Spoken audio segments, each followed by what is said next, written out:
very, very fortunate to have young people that come here, take an interest in the territory, and they can bring so much value, so many tools.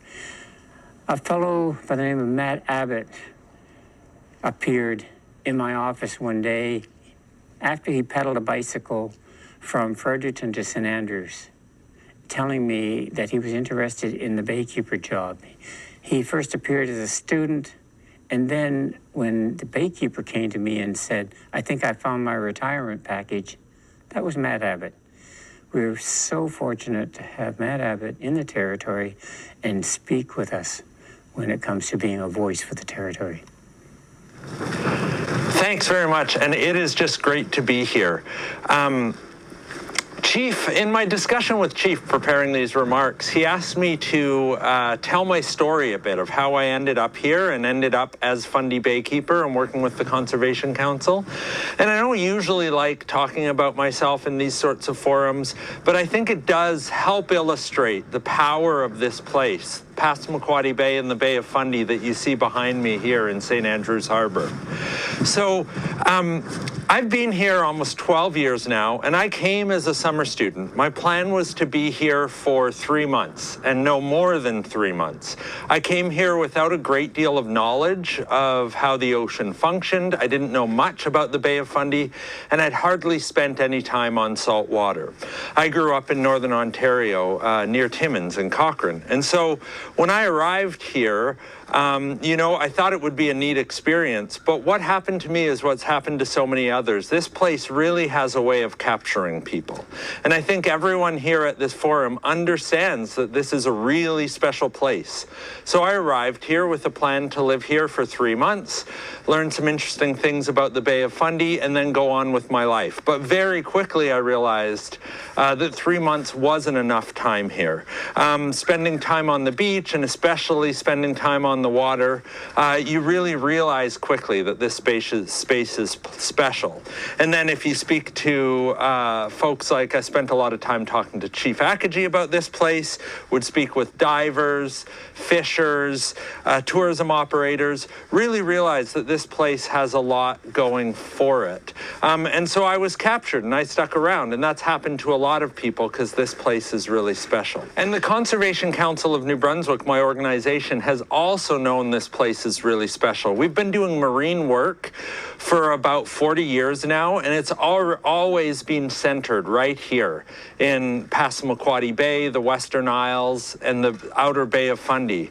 And that's because if we want to take care of our coastal ecosystems, we've recognized for a long time that taking care of this place is, in some ways, to use a crass phrase, the biggest bang for your buck. So much happens here. It's so productive and so dynamic that helping take care of this place is taking care of all of the Bay of Fundy and really even taking care of the whole Gulf of Maine. Because this place produces so much food for all the critters and even people that like to live and find their home here in the Bay of Fundy. And so our work has run the gamut of things that impact this place. We've looked at the history of impacts on the fish that live here and the fishery and the people that rely on those fish. We've looked at the tidal barriers, so the dams, the causeways, the roads, the culverts that affect the fish that need to move and the water that needs to move in and out of this system. And we've looked at the impacts of industry. So we've looked at the impacts of tanker traffic, of oil and gas spills and activity, of salmon aquaculture, and of the opportunities we have around our fishing economy to keep it local and keep it sustainable. So you'll hear from many others about the impacts, the many impacts on this place, be it from chemical pollution, from salmon aquaculture or other sources, be it about the impacts of noise from large tanker traffic and other human activities, and even our smaller boats as well. And you may hear about the local and global impacts on our fisheries here. But I think what really drives my work and the reason I've been here for 10 years and why I didn't leave after those 3 months and why I'm still willing to continue working and see hope in the future of this place is while we have many impacts, there's also a great deal of possibility for things to improve here. Yes, we see major impacts from climate change. We're seeing declines in critical fish species. We're seeing impacts from warming water. But this is a place with these big tides moving water in and out, mixing nutrients. This place is resilient. The ecosystem is resilient. Its people, the people here are resilient. The history of the Peskotomuhkati people here is the best testament to that resilience. And so that's why I think we've really got a hope of sustaining this place. I think my key message is that this place has changed. It will continue to change.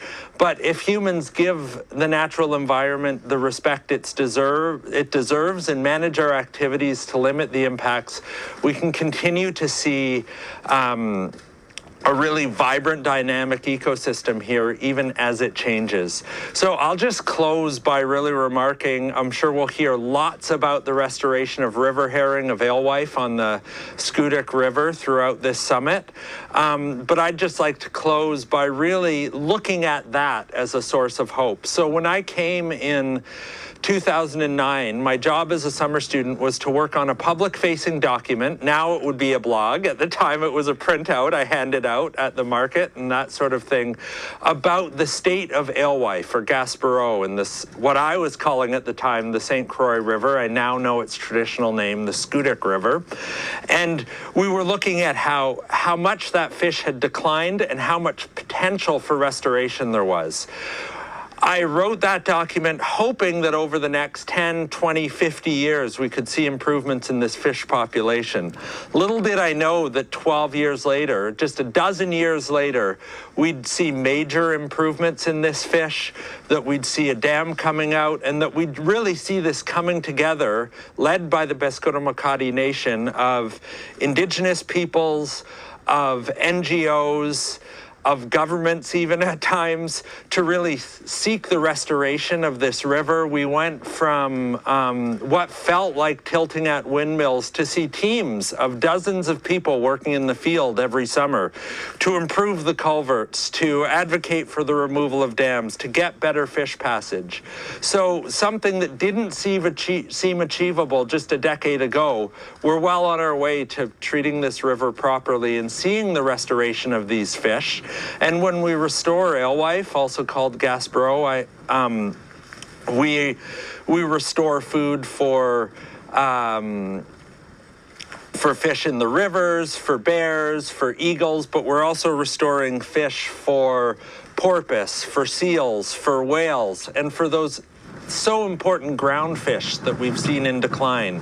So I worry a lot about these waters right here behind me. I worry I worry that we won't make the right decisions to protect them for the long term and to see the restoration of the many fish and animal species. But I also have seen that working together, we can see real improvement. And I'm excited to be at this summit today. I'm excited to hear thoughts for others. And I really do think that working together, we can continue to make things better.